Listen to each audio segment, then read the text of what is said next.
بسم اللہ الرحمن الرحیم۔ صرف 5 منٹ کا مدرسہ قرآن و حدیث کی روشنی میں 19 صفر المظفر۔ نمبر 1، اسلامی تاریخ۔ حضرت یسع علیہ السلام حضرت یسع علیہ السلام کا تذکرہ قرآن کریم کے سورہ انعام اور سورہ صاد 2 جگہ آیا ہے، جس میں ان کی فضیلت و عظمت کی خبر دی گئی ہے۔ وہ ایک مالدار گھرانے کے فرزند تھے، علاقہ سامرہ کے رہنے والے تھے۔ یہ علاقہ کنعان یعنی فلسطین میں یروشلم کے شمال و مغرب میں بحر روم کے ساحل کے قریب واقع ہے۔ حضرت یسع علیہ السلام حضرت الیاس علیہ السلام کے چچا زاد بھائی اور ان کے نائب و خلیفہ تھے۔ شروع میں انہی کے ساتھ رہتے تھے۔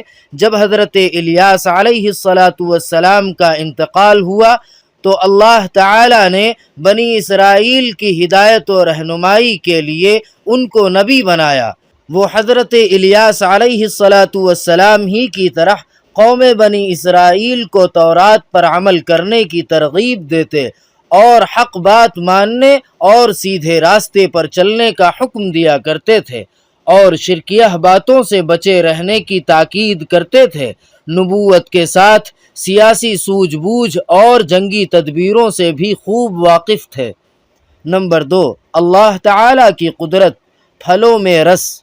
اللہ تعالیٰ نے ہمارے فائدے کے لیے بہت سے قسم کے پھلدار درخت پیدا فرمائے ہیں، جن پر موسم کے لحاظ سے پھل اگاتا ہے۔ ان میں سے بعض پھل کھٹے اور بعض میٹھے ہوتے ہیں، پھر بعض پھلوں میں لذیذ اور عمدہ رس پیدا کر دیتا ہے۔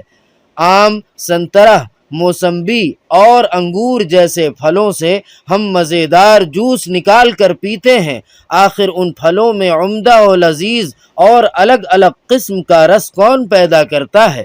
بلا شبہ اللہ ہی اپنی قدرت سے ہمارے لیے ان پھلوں میں رس پیدا کرتا ہے۔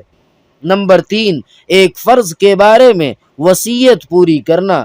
قرآن پاک میں اللہ تعالی نے چند وارثوں کے حصوں کا ذکر کرنے کے بعد فرمایا، یہ سب ورثہ کے حصوں کی تقسیم میت کی وصیت کو پورا کرنے اور قرض ادا کرنے کے بعد کی جائے گی۔ خلاصہ، میت نے اگر کسی کے حق میں کچھ وصیت کی ہو تو وارثوں کو ان کا حصہ دینے سے پہلے میت کے چھوڑے ہوئے مال کے 1/3 حصے سے اس کی وصیت پوری کرنا واجب ہے۔ نمبر 4، ایک سنت کے بارے میں وضو کے بعد تولیے کا استعمال کرنا۔ حضرت عائشہ رضی اللہ تعالی عنہا بیان کرتی ہیں کہ رسول اللہ صلی اللہ علیہ وسلم کے پاس ایک کپڑے کا ٹکڑا یعنی مثل رومال کے تھا، جس سے وضو کے بعد پوچھتے تھے۔ نمبر 5، ایک اہم عمل کی فضیلت، بیچا ہوا مال واپس لینا۔ رسول اللہ صلی اللہ علیہ وسلم نے فرمایا، جو شخص کسی مسلمان کے خریدے ہوئے مال کو واپس کرنے پر واپس لے لے تو اللہ تعالی قیامت کے دن اس کے گناہ معاف فرما دے گا۔ نمبر 6، ایک گناہ کے بارے میں اللہ کی کسی مخلوق کو مت ستاؤ۔ رسول اللہ صلی اللہ علیہ وسلم نے فرمایا، ایک بے درد اور بے رحم عورت اس لیے جہنم میں ڈالی گئی کہ اس نے ایک بلی کو باندھ کے بھوکا مار ڈالا، نہ تو اسے کچھ کھلایا اور نہ اسے چھوڑا کہ وہ زمین کے کیڑے مکوڑوں سے اپنی غذا حاصل کر لیتی۔ نمبر 7، دنیا کے بارے میں عیش و عشرت سے بچنا۔ رسول اللہ صلی اللہ علیہ وسلم نے حضرت معاذ رضی اللہ تعالی عنہ کو جب یمن بھیجا تو فرمایا کہ ناز و نعمت کی زندگی سے بچنا، اس لیے کہ اللہ کے بندے عیش و عشرت میں زندگی بسر کرنے والے نہیں ہوتے۔ نمبر 8، آخرت کے بارے میں جنت کے بالا خانے کس کے لیے؟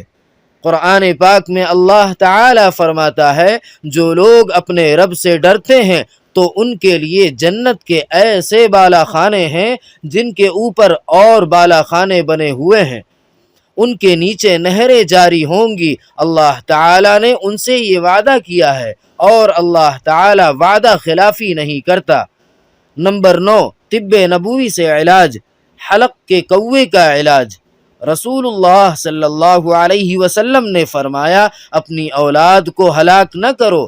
جب کسی عورت کے بچے کو گلے کے کوے کی تکلیف ہو تو عود ہندی کو پانی سے رگڑ کر اس کی ناک میں چڑھائے۔ نوٹ: کوا گوشت کا لٹکتا ہوا وہ چھوٹا سا ٹکڑا ہے جو آدمی کے شروع حلق میں ہوتا ہے۔ نمبر 10، قرآن پاک کی نصیحت۔